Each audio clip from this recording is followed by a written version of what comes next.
So my name's Collin. I'm the COE, the Chief of Everything, and do scooters for less. CEO, like I always say, is a little bit too formal for me. I'm a very chill, laid-back kind of guy. As you can see, I'm on thug life. But when I was asked to come in and speak on communication with you guys, I was actually not too thrilled about it. The reason being is because I would say that this is probably one of the biggest flaws at my shop. We kind of have, we have a 3,500 square foot building, and we have this wall that's right between us. And we have a service area where there's a bunch of dirty mechanics working on scooters, wrenching, and loud music, and compressors going off. And then on the other side, we got, this nice, clean showroom.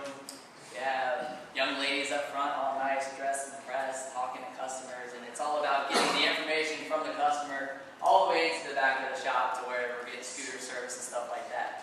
So what I'm going to do is I'm not going to talk about any of that today because I really don't want to, it's just nuts. It's a flaw, so let's just kind of avoid it. But what I am going to talk about is other stuff. And, real quick, I got a story for you guys, communication going back in the day. Everybody knows what this is, right? Morse code. Hopefully we all learned in school. I know no one's been around since Morse code was around, but a gentleman walks into this place to actually get a job at a Morse code facility. I don't even know what they're called. Let's just call it a technician. The guy comes in and he's, goes, "Good morning." Goes up to the secretary, "Good morning. I have a meeting with, I'm here for an interview. It's 9 a.m. The lady says, "No problem. Go ahead and take a seat." So he takes a seat and he's looking around and there's like 20 other people waiting to interview. He's like, "What's going on?" Just kind of looking around. 5 minutes go by. 10 minutes go by. And after 15 minutes, the guy gets up, walks through, opens the door, goes right into the office, and the employer stands up and says, "Congratulations, you have the job." Well, everybody else is like, "What's going on? What do you mean how does he have the job? We haven't even applied yet." It was like, well, if you would have been listening to the Morse code, you would have known that it said the first person to walk through the door has the job. So, what's the whole point of this story? The most important part of communication is, next slide, to listen. It's very basic stuff, I know. But the truth is, we all start to formulate opinions. We all start to think about, maybe if it's politics, you start to formulate opinion before the other person has even finished speaking.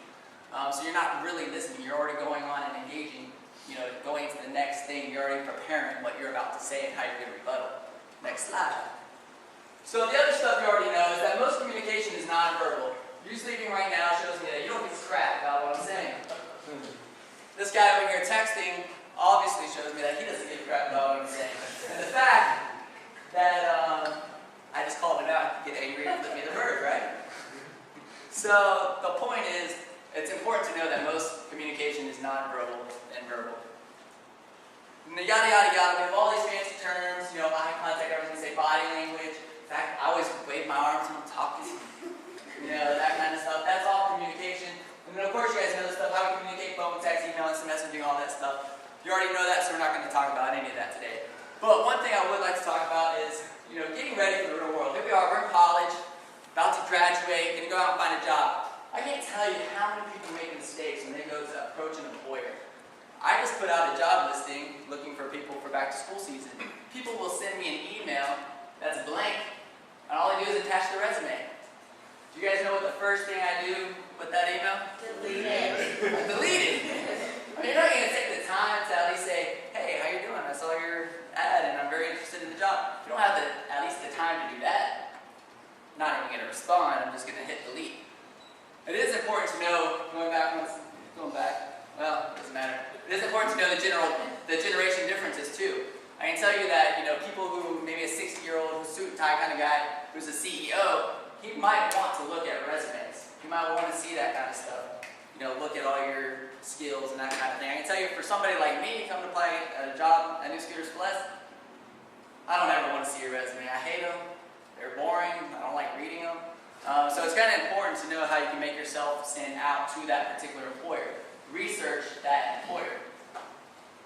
So when I'm hiring, what do I look for? Passion, drive, confidence. I want to know what it is that makes you remarkable. Next slide. That's what it is. When we talk about business in my retail shop, I'm always telling my crew, what is it that makes our store remarkable? What's the difference between us and all competitors? Well, it's the same way when you're out trying to apply for a job or get a position. Why should I hire you over everybody else? Show me what makes you remarkable. Just a couple stories about a couple of employees of mine. One was their general manager, Tom.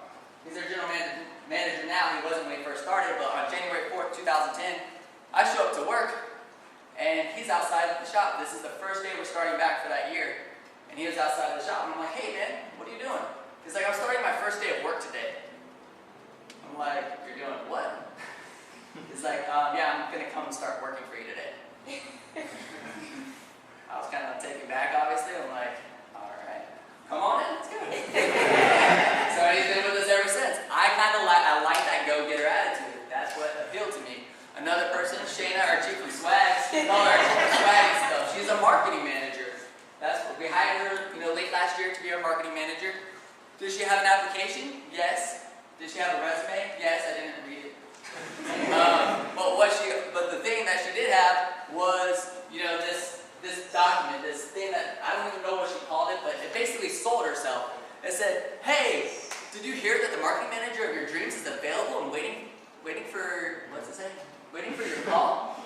And it had all these facts and all this fun stuff, and it was a pleasure for me to read it. I was like, this is awesome. She was the only person who had something like this that made her stand out over everybody else. So what happened? She got the job. So again, what is it that makes you remarkable? I bring this guy up all the time. This is one of my entrepreneurial idols. His name's Johnny Cupcakes. Has a business that is very focused on the customer experience, that kind of stuff. I talk about him in a lot of my speeches. I have like a little man crush on him, But one thing that he told me that he did was when he was looking to open up a store in London, and he had his application process asked people to submit a picture, which is kind of unusual, but he asked for people to do it. Well, one girl submitted a picture like this, and it just covered her entire face, and it was the only picture that was like that. All the other ones were just standard. But this was one that was a little bit different. It provoked curiosity, showed her personality, showed some fun, and it made her stand out. It was the first person he interviewed, and it was the last person he interviewed. So before you go and approach an employer about a job, know how to communicate yourself. Why should they hire you? What makes you remarkable? Quick fun note, some things that I like to interview. I ask questions like, if you could be any car, what kind of car would you be? If you could be any superhero, which would you be and why? Why do I ask these questions? It's not to see the answer. I could give a crap if you like Superman over Iron Man. The point is, I want to see how quickly you respond and how creative you are with it and what makes you different. People say, hey Collin, what's your favorite superhero? I'm like, Iron Man. Well, why? Because he's an entrepreneur. And that's the kind of thought process I like to see. And on a questionnaire that I like to send, I actually kind of weed out people before I even interview them. And what I do is I send out a questionnaire, and on the questionnaire I say, what 5 interview questions do you want me to ask you? So they send me 5 questions. Some of them are very creative, like, what's your favorite Pokemon? So they come in and I ask them what their favorite Pokemon is. I like that because it shows creativity. A lot of people are kind of like, would never interview with it. If they're all 5 questions like that, then I'm like, all right, this person's just wasting my time. But if the other 4 questions are serious, then it kind of shows a little bit of creative, fun and that kind of thing. But I can't tell you how many people don't know the answers to their own questions. So it's like you wanted me to ask you these questions, and here I am asking you these questions, and you do not know the answers. So I find that kind of intrigued. But one girl who I just hired last week, I had 2 interviews in the morning, and I accidentally mixed her questions up with somebody else. She was my first interview, and I interviewed her, and I asked these questions, and she was spot on. She answered every single one like they were her questions. And then I interviewed the second person, and I'm like, asking her, obviously, the other girl's questions, and she goes, oh my God, those are not my questions. So, what did I do? I said, nice to meet you, thanks for coming in. I called the first girl, hey, you're hired, come on in. So that's it. And of course, if you first don't succeed, then you did not listen to a single word I told you today. And And we're at the end. What should you do? This is how you can connect with me. I also love to mentor other college students, other people who are looking or thinking about starting their own business. I do have a blog too, something that I just recently started. I'm getting on the bandwagon. But yes, I would love to hear your dream.